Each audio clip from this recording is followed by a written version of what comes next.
शुरुआत राजीव जी आप ही से करना चाहेंगे, क्योंकि बंगाल से लेकर उत्तर प्रदेश की बात हो रही है। क्या बंगाल से 2027 वाली यूपी की स्क्रिप्ट लिखी जा रही है? कुछ फैसले आपको बताना चाहूंगा जो शुभेंदु सरकार ने लिए हैं। 11 मई को सड़कों पर नमाज और सार्वजनिक कुर्बानी पर रोक, धार्मिक स्थलों पर लाउड स्पीकर के इस्तेमाल पर पाबंदी, इमाम, मुअज्जिनों, पुजारियों का मासिक भत्ता बंद, 75 मुस्लिम जातियों के ओबीसी दर्जे की कानूनी समीक्षा, सभी सरकारी स्कूलों में वंदे मातरम अनिवार्य और सभी मदरसों में भी वंदे मातरम गाना अनिवार्य। राजीव जी, आपका टेक हो क्या रहा है बंगाल से उत्तर प्रदेश तक?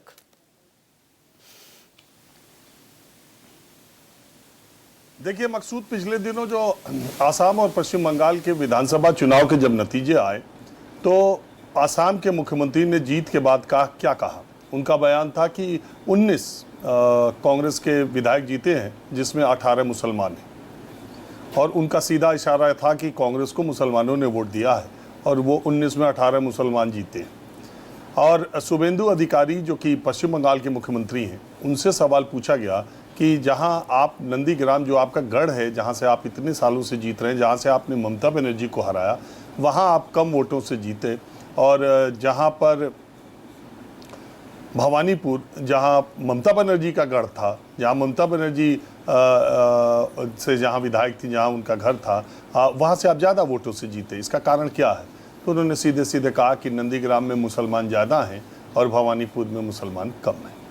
दो निर्वाचित मुख्यमंत्रियों के ये बयान ये दिखाने के लिए काफ़ी हैं कि राजनीति का जो डायरेक्शन है वो किस तरफ जा रहा है। ये उन्हीं के बयान है, ये मैं कोई ऐसी बात नहीं कह रहा हूँ, ये खुद उन्होंने ही कहा है।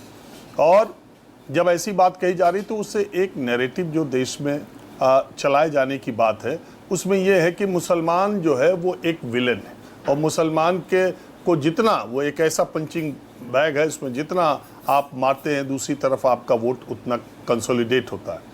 देश में आज़ादी के बाद बहुत दिनों तक मुसलमानों की अपीजमेंट, उनके तुष्टीकरण की, उनके विकास के, उनके सशक्तिकरण की नहीं, उनके अपीजमेंट के, उनको वोट बैंक की तरह इस्तेमाल करने की राजनीति बहुत दिनों तक चली।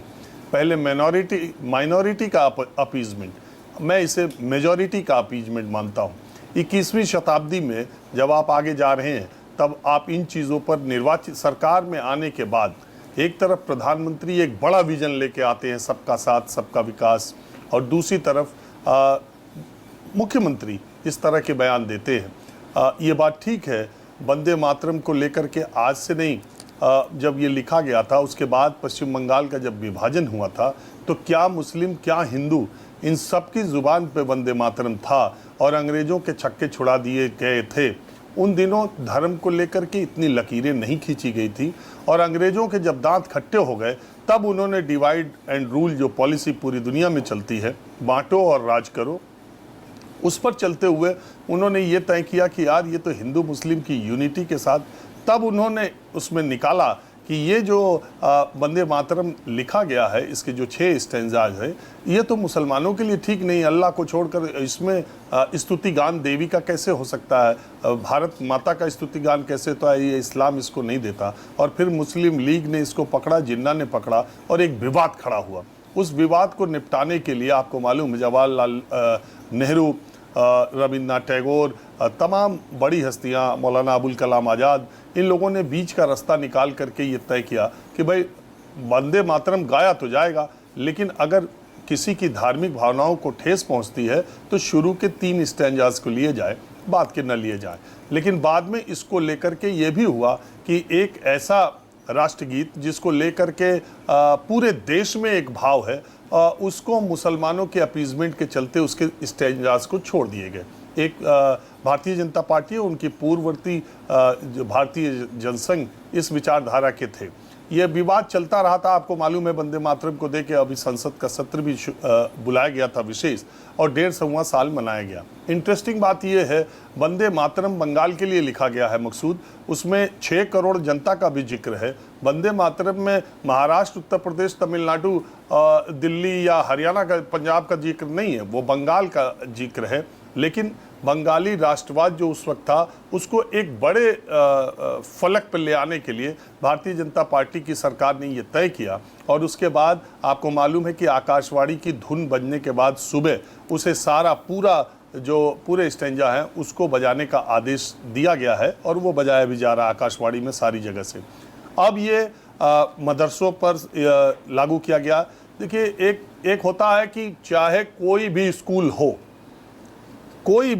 हो, किसी भाषा का हो, किसी धर्म का हो, वो राज्य के सारे स्कूल, चाहे वो एडेड है, चाहे अनएडेड है, चाहे धार्मिक शिक्षा देते हैं, सारे स्कूलों में वंदे मातरम गाना अनिवार्य होगा। एक ऑर्डर आता है कि मदरसों में गाना अनिवार्य होगा, इस मदरसे में, उस मदरसे में, इस मदरसे में। तो इस तरह से जब आता है तो उस पर सवाल उठता है और जो लोग इसका विरोध कर रहे हैं वो इसका विरोध करेंगे।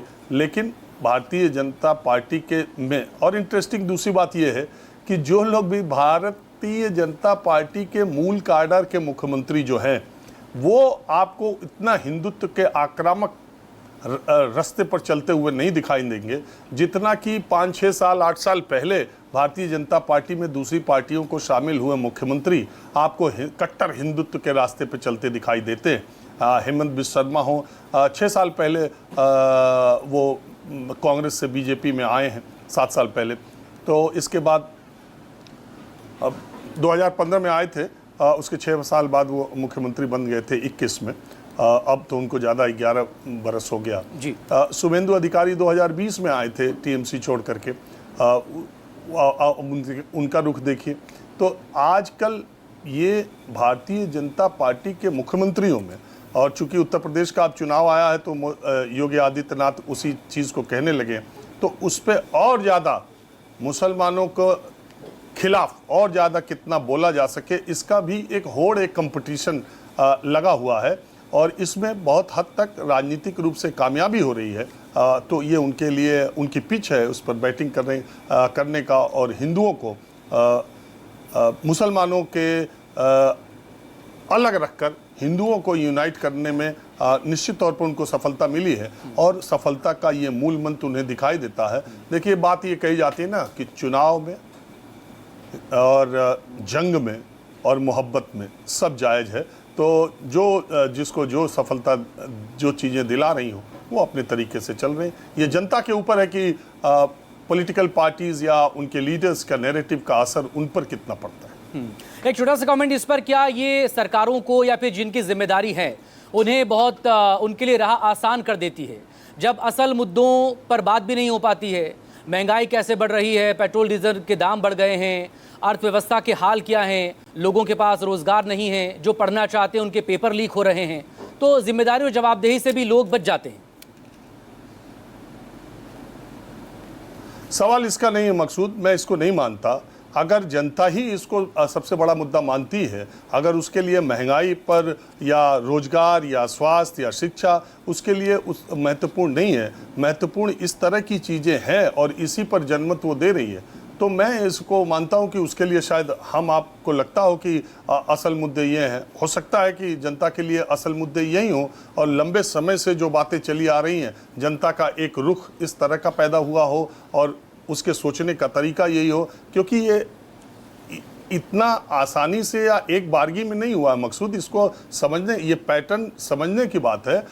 ये बहुत दिनों से चला आ रहा आक्रोश फूटा हुआ भी माना जा सकता है और शायद जनता के एक बड़े वर्ग को ये लगता हो कि ये सबसे ज़्यादा इम्पोर्टेंट मुद्दा है, बाकी चीज़ें तो हो जाएंगी, लेकिन ये मुद्दा पॉलिटिकली या ये एक राजनीतिक रूप से या चुनावी दृष्टि से या उनको अपना प्रतिनिधि या अपना सरकार चुनने के लिए उनकी शायद प्राथमिकता पहली यही हो, हमें नहीं पता है।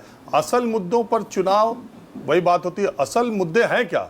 असल मुद्दे हम आप तय नहीं कर सकते स्टूडियो में बैठ करके या देख करके। असल मुद्दे तो जनता तय करती है और जनता जिन चीज़ों पर वोट कर रही है या उसकी मन स्थिति जिस तरफ है, तो शायद उसके लिए यही सबसे बड़ा मुद्दा हो, इससे भी इनकार नहीं किया जा सकता।